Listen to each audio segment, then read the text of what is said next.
Hello everyone, কেমন আছো তোমরা সবাই? আশা করি সবাই খুব ভালো আছো। আমাদের মুম্বাই ভ্রমণের দ্বিতীয় পর্বে আজকে কিন্তু আমি ভিডিওটা নিয়ে চলে এসেছি। অনেক দিন পরেই ভিডিওটা দিচ্ছি। তো এই যে দেখো রাস্তাটা, এটা দিয়ে কিন্তু আমরা যাচ্ছি এখন একদম সমুদ্রের গা ঘেঁষে রাস্তাটা রয়েছে। আর এখান থেকে আমরা যাচ্ছি এখন মহালক্ষ্মী মন্দির।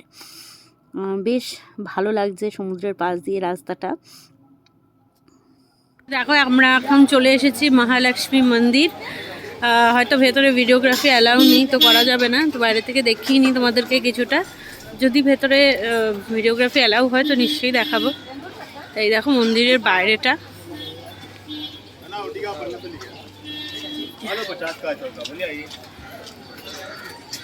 আর এই রয়েছে কিন্তু মন্দিরের ভেতরে। আর এই মন্দিরে কিন্তু মা লক্ষ্মী, মা কালী এবং মা সরস্বতী একসাথে বিরাজ করেন। আমরা এখন চলে এসেছি মহালক্ষ্মী মন্দিরের বাইরে। আর বেরিয়ে কিন্তু আমরা আমাদের সকালের টিফিনটাও খেয়ে নিয়েছিলাম।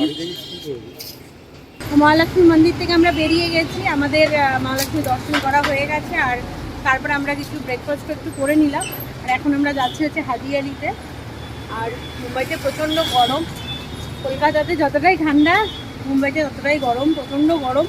তো মহালক্ষ্মী মন্দিরের পাশ দিয়ে একটা রাস্তা আছে, তো সেটা দিয়েই কিন্তু হাজিয়ালি যেতে হয়। তো আমরা এখন সেটাই যাচ্ছি, চলো আমাদেরকেও নিয়ে যাই।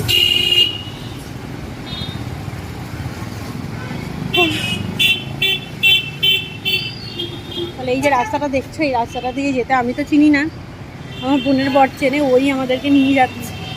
আর এক্সট্রিম গরম, এক্সট্রিম গরম, প্রচণ্ড গরম।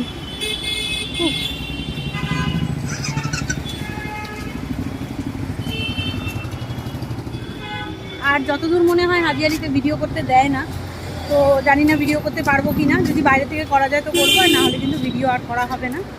চলো গিয়ে ওখানে গিয়ে তারপর কথা বলছি। এই যে দেখো আমরা চলে এসেছি কিন্তু হাজিয়ালি দরগার একদম মানে সমুদ্রের উপর দিয়ে যে রাস্তাটা সেটা দিয়ে যাচ্ছি।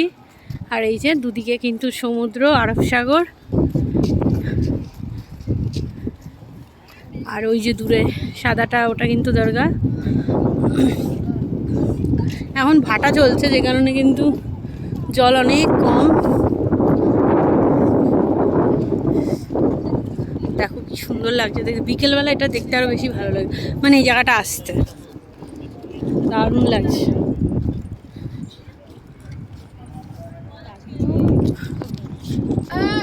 ভিতরে না ভিডিও করা যায় না, তো ভিতরে ভিডিও করিনি, আমরা দেখে বেরিয়ে এসেছি। আর চলো এবার কোথায় যাই দেখি। আমি তো জানি না এখানে কি কি স্পট আছে, সবটা আমার বোনের বর জানে, তো জানে কোথায় যাবো। নিয়ে যাবো, দেখাবো। দেখো আমরা এখন চলে এসেছি মারিন ড্রাইভ। জাস্ট ভিউটা দেখো কি দারুণ। এইখানে দাঁড়িয়ে কিন্তু মুম্বাই শহরের খুব সুন্দর একটা ভিউ দেখা যায়, বড় বড় বিল্ডিং, তার সাথে একদম নীল জল। আমার তো এই জায়গাটা মনে হয় সব থেকে বেশি ভালো লেগেছে। আমরা কিন্তু এই মেরিন ড্রাইভে অনেকটা সময় কাটিয়েছিলাম, কারণ বেশ ছাওয়া ছাওয়া ছিল আর এত সুন্দর সমুদ্রের হাওয়া। আমার তো ছেড়ে যেতেই ইচ্ছা করছিল না, কিন্তু আমরা যেহেতু একদিনের জন্য এসেছি, মানে আমাদের বিকেলেই আবার ট্রেন ছিল সুরাট ফিরে যাওয়ার, তো আবার কিন্তু আমরা পরের যে জায়গায় যাব সেখানকার জন্য বেরিয়ে পড়লাম। তারপর মেরিন ড্রাইভ থেকে বেরিয়ে আমরা কিন্তু আমাদের দুপুরের খাওয়া দাওয়াটা করে নিয়েছিলাম, কারণ এরপরই আমাদের যাওয়ার ছিল হচ্ছে গেটওয়ে অফ ইন্ডিয়া এবং তাজ। আর তারপরেই আমাদের মোটামুটি 5টার সময় ট্রেন ছিল, তো এরপর যদি আর খাওয়া দাওয়ার টাইম না পাই, ওই জন্য আমরা কিন্তু আমাদের দুপুরের খাওয়া দাওয়াটা সেরে নিয়েই ওখানে গেছিলাম। এই যে দেখো চলে এসেছি আমরা গেটওয়ে অফ ইন্ডিয়া। একদম খুব রোদ, আমি জাস্ট তাকাতে পারছি না, এত রোদ।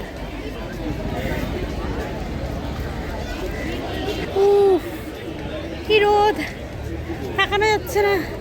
এই যে আমরা সবাই, চলো পেছনে দেখা যাচ্ছে তাজ হোটেল, দারুণ দারুণ। হ্যাঁ ছবি তো তুলবো, একটু ভিডিওটা নিয়ে নিই। এই যে দেখো আমরা এখন তাজে আছি, আর এটা হচ্ছে মিনি তাজ। এই যে, আর এই হচ্ছে গেটওয়ে অফ ইন্ডিয়া, দারুণ দারুণ।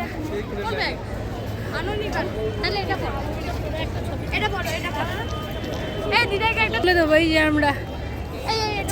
চলো আমরা একটু ঘুরে নিই, তারপর তোমাদের সাথে আবার আমাদের দেখা হবে। ওই দূরে দেখো এলিফেন্টা কেভ দেখা যাচ্ছে, বাট আজকে আমরা যাচ্ছি না কারণ আমাদের ট্রেন আছে 5টা থেকে। ওই যে দূরে দেখা যাচ্ছে, আমি একটু জুম করছি, এই যে দেখো এটা কিন্তু এলিফেন্টা কেভ। আর এই হচ্ছে পুরো অ্যারাবিয়ান সি এর ভিউ। দেখো কত নৌকা, এগুলো করে কিন্তু এলিফেন্টা কেভ যাওয়া যায়। তো পরে যাবো, যখন আসবো আবার তখন ওটা প্ল্যান করব। আর এইখানে না বেশিক্ষণ একদমই আমরা দাঁড়াতে পারছিলাম না, প্রচণ্ড রোদের তাপ ছিল। আর এই রোদে দাঁড়িয়ে আমাদের সবারই মোটামুটি শরীর একটু খারাপ করছিল, মাথা ঘুরছিল, মাথা যন্ত্রণা করছিল। তো এইটার পরে আর আমরা সেরকমভাবে কোথাও যাইনি। সিএসটি গেছিলাম, বাট সিএসটির ভিডিও আমার কাছে নেই, আমি করতে পারিনি। আমার প্রচণ্ড শরীর খারাপ ছিল, মাথা যন্ত্রণা করছিল। তো চলো, মুম্বাই ভ্রমণের এই এপিসোডটা এখানেই শেষ করছি। যদি তোমাদের ভালো লাগে অবশ্যই একটুখানি লাইক করো, কমেন্ট করো এবং শেয়ার করো। আর দেখা হচ্ছে তোমাদের সাথে আবার নেক্সট ভিডিওতে। টাটা।